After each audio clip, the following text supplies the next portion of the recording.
లగ్గం అంటే అటేడు తరాలు ఇటేడు తరాలు చూసి చేసుకోవాలి అంటారు. కానీ ఇప్పటోళ్ళు మాత్రం అటేడు ఇటేడు కాదు, కళ్ళ ముంగడ దద్రం కనిపిస్తానా మనసుకు నచ్చితే చాలు వాళ్ళేమే పార్ట్నర్ అనుకుంటాండ్రు. కులం మతం ఏం చూడకుండా మనసుకు నచ్చితే చాలు పెళ్లి చేసుకుంటాండ్రు.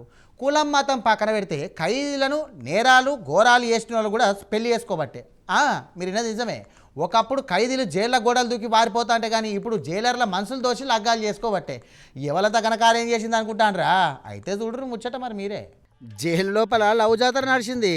ఇన్నతందుకు గమ్మత్తున్నా నిజమే. ఇది చిన్న ముచ్చట కాదు, ఖైదీ జైలర్ లవ్ ఆట ముచ్చట. మరి గిదేంది వింత, లోకం ఎటు పోతుందో ఏమో కానీ జైలు గోడల మధ్య ప్రేమ దోషలు వేసుకుంటాను వీళ్ళిద్దరు.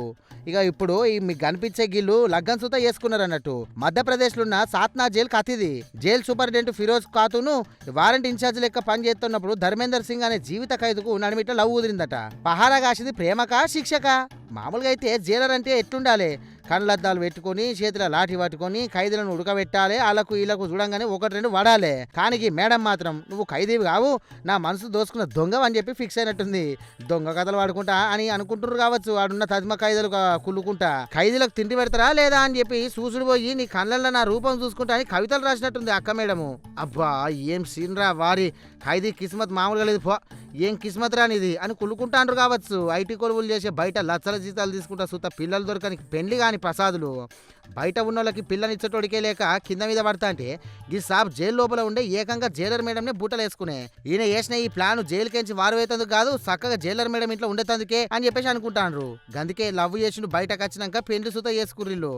జైలుకెంచి విముక్తి అంటే శిక్ష తగ్గుడు అనుకుంటారు కానీ జైలర్ గారితో పెండ్లని ఎవరన్నా ఊహిస్తారా గానీ ఈ పెద్ద మనిషికి అట్లా ఉంది మరి లక్కు. జైల్లో తదిమ ఖైదులు ముద్దపాపు తింటే ఈ సాబ్ మాత్రం జైలర్ తోటి కలిసి ముత్యాల చెమ్మ చెక్క అని పాటలు పాడుకున్నట్టున్నాడు.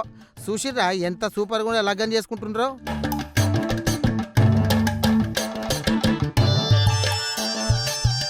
2007లో ఓ కౌన్సిలర్ను చంపి పాతిపెట్టిన కేసులో యావజ్జీవ కార శిక్ష పడ్డదట. 14 ఏళ్ల శిక్ష పడ్డది. ఇక సత్ప్రవర్త కింద బయటకు వచ్చిన 4 ఏళ్ల తర్వాత మొన్న పెళ్లి చేసుకున్నారు. నిన్న మరువెండ్లి సుత చేసుకున్నారు. ఇక కానీ పిల్లోళ్ళ ఇంటోళ్లకు నచ్చక ఒకళ్ళు సుత రాలేదట. ఈ లగ్గానికి బజరంగ్ దళ సభ్యులు వస్తే సాత్నా జైలు అధికారులు ఖైదీలు శుభాకాంక్షలు చెప్పిర్రు. నీ కథపా అడువాడ రేపు పొద్దున మిగతా ఖైదీలు మాకు కూడా ప్రేమ కావాలి, మాకు జైలు కావాలని చెప్పి స్ట్రైక్ చేయగిట. జర జైలు గేటు దగ్గర జాగ్రత్త, ఇక్కడ ప్రేమ కిటికీలు ఉన్నాయి అని బోర్డు పెట్టుడు అవుతుంది కావచ్చు. అయినా సినిమాలల్లో హీరో జైలు గోడలు దుగ్గి వారిపోతాడు. కానీ ఇక్కడ హీరో ఏకంగా జైలర్నే తన జిందగీలో గుంజిండి అన్నట్టు. జైలర్ గారు తప్పు చేసిన శిక్ష ఇర్రి అంటే ఏకంగా 7 అడుగులు నడిచింది ఆయన తోటి. అయినా ఖైదీలకి ఇప్పట్లో విడుదల ఏడైతుంది. బయట పోలీస్ పహారా కన్నా ఇంట్లో పెళ్ళం పహారా ఇంకా డేంజర్ ఉంటుంది. మరి ఇప్పుడు అయినా ఖైదీలు మారాలి అని చెప్పి జైలుకి పంపుతారు. కానీ ఇక్కడ జైలరే మారిపోయింది. ప్రేమకు సరిహద్దులు కాదు, సెక్యూరిటీ బారికేడ్లు సుతా లేవంది వెళ్ళింది ఈ ముచ్చటతోటి.